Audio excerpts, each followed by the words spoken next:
अरे क्या कर दिया दिल्ली वालों आपने? दुनिया के सबसे कट्टर ईमानदार नेता का ये हाल कर दिया। दुनिया की सबसे ईमानदार पार्टी की ऐसी दुर्गति। सर जी के ही शब्दों में कहूं तो भगवान माफ नहीं करेगा। दिल्ली के मुगले आजम को तुमने रायते आजम बनाकर रख दिया। तुम लोगों ने दुनिया के सबसे कट्टर ईमानदार नेता श्री केजरीवाल जी को ही हरा दिया। दुनिया के सबसे बड़े शिक्षा मंत्री मनीष सिसोदिया जी को भी पेल दिया। तुम्हारी इतनी हिम्मत, भगवान माफ नहीं करेगा। जिस वक्त हम ये वीडियो बना रहे हैं उस वक्त परम आदरणीय सत्येंद्र जैन भी हार गए हैं और नित्य वंदनीय सौरभ भारद्वाज जी को भी दिल्ली की बेरहम जनता ने पेल दिया है। मतलब अगर किसी पार्टी के टॉप लीडर अपनी अपनी सीटें भी नहीं जीत पा रहे हैं तो आप समझ सकते हैं कि जनता ने उनकी क्या पुंगी बजाई है। उन्हें सिर्फ हराया ही नहीं है बल्कि उनकी छाती पर घुटना रखकर उनकी जान ही निकाल ली है। नहीं, भगवान माफ नहीं करेगा। मैं दिल्ली वालों से पूछना चाहता हूं ऐसे कौन हराता है बे? हमें लगा था आम आदमी पार्टी 8-10 सीटें कम पा जाएगी, लेकिन तुमने तो उन्हें दिल्ली की सल्तनत से उठाकर झाग वाली यमुना में ही बहा दिया। क्योंकि हम ईमानदार। माना कि केजरीवाल जी ने दिल्ली में बुजुर्गों के लिए मुफ्त धार्मिक यात्रा के लिए गाड़ी चला रखी है, पर इसका मतलब ये ना थोड़ी है कि भैया आप लोग उन्हें ही हराकर इस बाली उम्र में उन्हें ही धार्मिक यात्रा पर भेज दोगे। ऐसे कैसे? वैसे भी वो पिछले 1 साल से अपने घर से तिहाड़ तक की यात्रा करके काफी थक चुके हैं, लेकिन तुम लोगों ने जरा भी रहम नहीं दिखाया, जरा भी रहम नहीं। अब बताओ कौन करेगा तुम्हारा रोज रोज एंटरटेनमेंट? कौन हर रोज टीवी पर आकर कहेगा कि एलजी हमें काम करने नहीं देते, सैमसंग हमें झाड़ू लगाने नहीं देते, वोल्टास हमारे घर में आकर कचरा फेंक कर चले जाते हैं, हिटाची छत पर सूख रहा हमारा अंडरवेयर चुरा लेता है। कौन बोलेगा ये सब? मैं हैरान हूं दिल्ली वालों, आप लोग इतने बेदर्द कैसे हो सकते हो? दुनिया भर के लोग फ्री के एंटरटेनमेंट के लिए दिन भर इंस्टा पर रीलें देखते हैं और तुम्हारे पास खुद का 10 सालों से अपना फ्री का लाइव एंटरटेनमेंट चल रहा था, मगर तुमने अपने हाथों से छत पर लगा एंटीना उखाड़ दिया। वो भी उस आदमी का जो ये बोलता था कि मेरा कोई कुछ नहीं उखाड़ सकता। अगर केजरीवाल भ्रष्टाचारी है तो फिर इस दुनिया के अंदर कोई ईमानदार नहीं है। सच बोल रहा हूं, याद करोगे वो दिन जब हर रोज दिल्ली सरकार का एक मंत्री पुलिस वालों की डोली में बैठकर जेल जाया करता था। एक मंत्री को जमानत मिलती थी, दूसरा अपने हाथ पीले करवाकर उसकी जगह जेल चला जाता था। ऐसा लगता था कि आजादी की दूसरी लड़ाई चल रही है और केजरीवाल सरकार जेल भरो आंदोलन छेड़ रही है। खुद बताओ किस स्टेट में होता है इतना एंटरटेनमेंट है? जादूगर हूं मैं, जादूगर। आखिर कौन सा वादा था जो केजरीवाल ने पूरा नहीं किया था? उन्होंने कहा था कि दिल्ली को लंदन बना देंगे। आप जाकर घर देखो उनका, आपको इतना आलीशान घर लंदन में भी नहीं मिलेगा। अब ये आप लोगों की गलती है जिनको ये लगा कि वो पूरी दिल्ली को लंदन बनाने की बात कर रहे थे। ये इतने बड़े बड़े घरों में रहते हैं। तो क्या हुआ जो उन्होंने अपने घर को लंदन बनाने के लिए सरकारी खजाने से 44 करोड़ रुपए उड़ा लिए? कोई बात नहीं, ये अलग बात है। जब वो दिल्ली के अपने शीश महल में रह रहे थे तो उसी वक्त लाखों दिल्ली वाले नाला फेसिंग घर, बोले तो छी फेसिंग अपने घरों में बदबू का आनंद ले रहे थे। लेकिन दिल्ली वालों को ये तो तसल्ली थी कि उनके शहर में कोई तो लंदन जैसे घर में रह रहा है। नहीं, 10 एसी लगे हुए शीला दीक्षित के घर पे। केजरीवाल जी ने बोला था मुझे सीएम बना दो, हम यमुना को साफ कर देंगे। उन्होंने यमुना को पूरी तरह साफ भी कर दिया, लेकिन दिल्ली में पोल्यूशन इतना ज्यादा है कि आप लोगों को कभी यमुना की सफाई दिखाई नहीं दी। और दिल्ली में पोल्यूशन भी कोई केजरीवाल जी ने नहीं फैलाया था, वो तो आम आदमी पार्टी के कामों से बीजेपी वालों में इतनी ज्यादा जलन थी कि उस जलन का यानी उनकी छाती जब जल रही थी तो उस छाती से निकली आग की वजह से पूरी दिल्ली में धुआं फैल गया था, वो पोल्यूटेड हो गई दिल्ली। लेकिन केजरीवाल जी की इसमें कोई गलती नहीं थी, मैं बता रहा हूं। पर हाँ, दिल्ली में आम आदमी पार्टी से अच्छा परफॉर्मेंस कांग्रेस पार्टी कर रहा है। आम आदमी पार्टी इन चुनाव में 39 सीटों का नुकसान झेली है, क्योंकि हम ईमानदार। लेकिन दिल्ली में आम आदमी पार्टी से अच्छा परफॉर्मेंस कांग्रेस का रहा है। आम आदमी पार्टी को इस चुनाव में 39 सीटों का नुकसान हुआ, लेकिन कांग्रेस को तो पिछली बार के मुकाबले एक भी सीट का नुकसान नहीं हुआ। भाई साहब, तालियां उनके लिए। उनकी पिछली बार भी 0 सीट थी और इस बार भी उतनी ही है। हो सकता है आर्यभट्ट ने 0 को इन्वेंट किया हो, लेकिन कांग्रेस पार्टी उसी 0 को री इन्वेंट करने में लगी है, तो उसमें बुराई क्या? बताओ।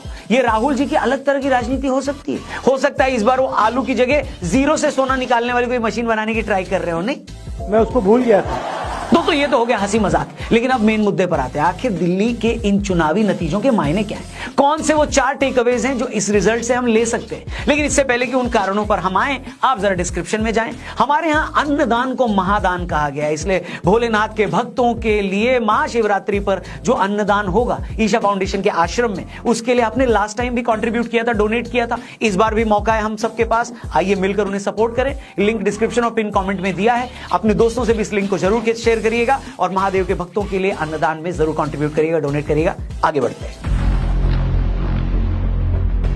इस रिजल्ट का सबसे बड़ा मैसेज ये है कि अरविंद केजरीवाल को आज कोई भी ईमानदार नेता नहीं मान रहा है, क्योंकि जिन केजरीवाल जी की ईमानदार इमेज की वजह से आम आदमी पार्टी दिल्ली नहीं पंजाब में भी सरकार बनाने में कामयाब हुई, अगर आज वो खुद अपना इलेक्शन हार गए हैं तो आप समझ सकते हैं कि उनका ऑरा टूट गया है, उनकी इमेज खत्म हो चुकी है और जनता उन्हें भी एक लालची और भ्रष्ट नेता की तरह देख रही है। क्योंकि ऐसा हो ही नहीं सकता कि जो आम आदमी पार्टी केजरीवाल जी के चेहरे पर 2015 में 67 और 19 में 62 सीटें लाई थी, वो आज 22 सीटों पर अटक गई है और उनके तमाम बड़े नेता खुद अपना चुनाव हार गए।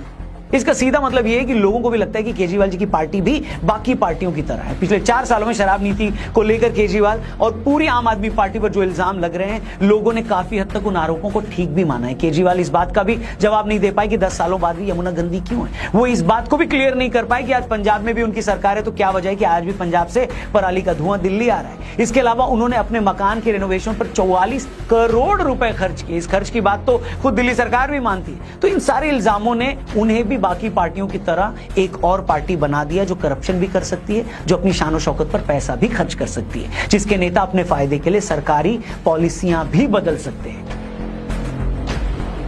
दूसरी चीज जो आम आदमी पार्टी को भारी पड़ी वो ये थी कि केजरीवाल जी की पार्टी ने जब जब बीजेपी को घेरने की कोशिश करी, वो कोशिश उन्हें ही भारी पड़ी। केजरीवाल ने कहा कि हरियाणा वाले यमुना के पानी में जहर मिला रहे हैं, तो चुनाव आयोग ने सबूत मांगा तो सबूत नहीं दे पाए। बीजेपी ने कहा पहले आप ये बताओ कि 7,000 करोड़ यमुना की सफाई पर लगाए थे, तो साफ क्यों नहीं यमुना? उस मुद्दे पर भी वो पलट गए। फिर 23 जनवरी को अपना घोषणा पत्र लाकर बीजेपी को चैलेंज किया कि आम आदमी के लिए आयकर की सीमा 7 लाख से बढ़ाकर 10 लाख करो। आम आदमी पार्टी को पता था कि बीजेपी ये कर नहीं पाएगी। बीजेपी ने आयकर में छूट की सीमा 10 क्या 12 लाख कर दी। आम आदमी पार्टी ने अफवाह फैलाई कि बीजेपी तो गाली देने वाले रमेश बिधूड़ी को मुख्यमंत्री बनाना चाहती है, मगर बाद में उन्हें रियलाइज हुआ कि उनकी इस बात से तो बीजेपी को ही कालकाजी सीट और उनके आसपास की सीटों पर जाट वोटों का फायदा हो सकता है। जब उसे यह बात महसूस हुई तो वो खुद इस मुद्दे से हट गई। आम आदमी पार्टी ने कहा कि हम सत्ता में आएंगे तो महिलाओं को 2100 देंगे। बीजेपी ने कहा कि तुम 2100 दोगे, हम 2,500 रुपए महिलाओं को देंगे। बीजेपी ने लगे हाथ आम आदमी पार्टी से ये भी पूछ लिया कि ये बताओ, जीत कर आओगे तो महिलाओं को 2100 क्यों दोगे? अभी तो तुम ही सत्ता में थे, तब क्यों नहीं दिया? आम आदमी पार्टी इसका जवाब भी नहीं दे पाई। इस तरह आम आदमी पार्टी ने जिस चीज को मुद्दा बनाया, आखिर वही चीज उन्हें भारी पड़ गई। 2024 में जब लोकसभा के रिजल्ट आए थे दोस्तों, और बीजेपी को मेजोरिटी से 30 सीटें कम आई थी, तो बहुत सारे लोगों ने दावा किया था कि मोदी का जादू कम हो गया है। देखना हरियाणा, महाराष्ट्र और बाद में दिल्ली भी बीजेपी हारेगी। इसके बाद नीतीश कुमार या चंद्रबाबू बीजेपी से सपोर्ट वापस लेंगे और उनकी सरकार गिर जाएगी। मगर हुआ क्या? हरियाणा में बीजेपी ने सारे अनुमानों पर लात मारते हुए लगातार तीसरी बार सरकार बनाई। महाराष्ट्र में उनके अलायंस ने इतनी सीटें जीती जितनी महाराष्ट्र की हिस्ट्री में आज तक किसी ने नहीं जीती थी, और दिल्ली में तो उसने पूरी बाजी ही पलट दी। बहुत सारे लोग ये बोल रहे थे कि दिल्ली की राजनीति हरियाणा और महाराष्ट्र से अलग है। दिल्ली में आम आदमी पार्टी के पास केजरीवाल है और बीजेपी के पास कोई चेहरा नहीं है, लेकिन यहां भी बीजेपी आम आदमी पार्टी से उनकी 38 सीटें छीन चुकी है। मतलब लोकसभा इलेक्शन के बाद जो ये हवा बन रही थी कि मोदी का जादू कम हो गया है, एक के बाद एक विधानसभा नतीजों ने यह प्रूव कर दिया है कि मोदी का जादू शायद आज अपने चरम पर है। अगर बीजेपी दिल्ली जैसे स्टेट में भी बिना सीएम फेस के केजरीवाल जैसे मजबूत नेता को हरा रही है, तो मोदी का ही जादू है, ऐसा एक्सपर्ट्स बोल रहे हैं। लोकसभा इलेक्शन के बाद से लगातार तीसरा स्टेट इलेक्शन है जब इंडी गठबंधन या उसकी पार्टियां बीजेपी से हार गई। आम आदमी पार्टी और कांग्रेस लोकसभा में साथ थे, इंडिया अलायंस का हिस्सा थे, मगर दिल्ली में वो एक दूसरे के बाल नोच रहे थे। पहली बार राहुल गांधी ने केजरीवाल को शराब घोटाले का अक्यूज बताया, केजरीवाल ने भी राहुल बाबा पर डायरेक्ट अटैक किया। आज दिल्ली में बीजेपी जीत गई है तो उमर अब्दुल्ला ने ट्वीट करके लिखा कि और लड़ो आपस में। इससे पहले इंडिया अलायंस की बहुत सारी पार्टियां ममता बनर्जी को अपना फेस बनाने को बोल चुकी है, लेकिन कांग्रेस इसके लिए तैयार नहीं हुई। ये लोग महाराष्ट्र में आपस में लड़े थे, तब भी इनको बहुत उम्मीद थी, लेकिन वहां भी गजब बेइज्जती हुई। कश्मीर में इलेक्शन हुए तो वहां भी इंडिया अलायंस की पार्टियां आपस में लड़ी। मतलब आप ये कह सकते हैं कि इंडिया अलायंस अब दी इंडिया अलायंस हो चुका है। तो दोस्तों ये थे कुछ बड़े टेकअवेज इस इलेक्शन के, लेकिन केजरीवाल का खुद इलेक्शन हारना मुझे लगता है इंडियन पॉलिटिक्स के पिछले 10 सालों की सबसे बड़ी खबर है। जिस आदमी ने पॉलिटिक्स में आते ही भूचाल ला दिया था, जिनकी ईमानदारी और नए तरीके की पॉलिटिक्स की पूरी दुनिया में चर्चा हो रही थी, अगर वो खुद करप्शन के आरोपों में जेल जाएं और फिर अपना चुनाव भी हार जाएं, तो इससे बड़ी खबर और कुछ नहीं हो सकती। ये किसी फिल्मी कहानी से कम नहीं लगता मेरे को। केजरीवाल की इस हार ने यह प्रूव कर दिया है कि जनता एक दिन किसी को भी फर्श से अर्श पर पहुंचा सकती है, तो उसी आदमी को दोबारा पटक जमीन पर भी ला सकती है। इस रिजल्ट के साथ ही केजरीवाल जी की पॉलिटिक्स हमेशा के लिए खत्म न हुई हो, लेकिन इस रिजल्ट में बहुत सारे लोगों के लिए बहुत सारे सबक छिपे हैं। इसी मामले पर हम जल्दी एक और वीडियो बनाएंगे जिसमें हम बाकी मुद्दों पर भी डिटेल में चर्चा करेंगे। फिलहाल आप हमें कमेंट बॉक्स में लिखकर ये बताइए कि आम आदमी पार्टी की दिल्ली में जो गत हुई है उसकी आपके हिसाब से वजह क्या है, और खुद केजरीवाल जी के चुनाव हारने को आप कैसे देखते हैं। बाकी वीडियो अच्छी लगी हो तो इसे अपने दोस्तों से जरूर शेयर करिएगा, चैनल को भी सब्सक्राइब करिएगा, और हाँ, जाने से पहले महादेव के भक्तों के लिए अन्नदान के लिए कंट्रीब्यूट जरूर करिएगा। पिछली बार भी आपने कंट्रीब्यूट किया था, उसके लिए भी आपको प्रणाम। इस बार भी कंट्रीब्यूट करिएगा और लोगों से बोलिएगा कि डोनेट करें। लिंक डिस्क्रिप्शन में और पिन कमेंट में दिया है। तब तक के लिए अपना ख्याल रखिए, जल्दी मिलते हैं। हर हर महादेव।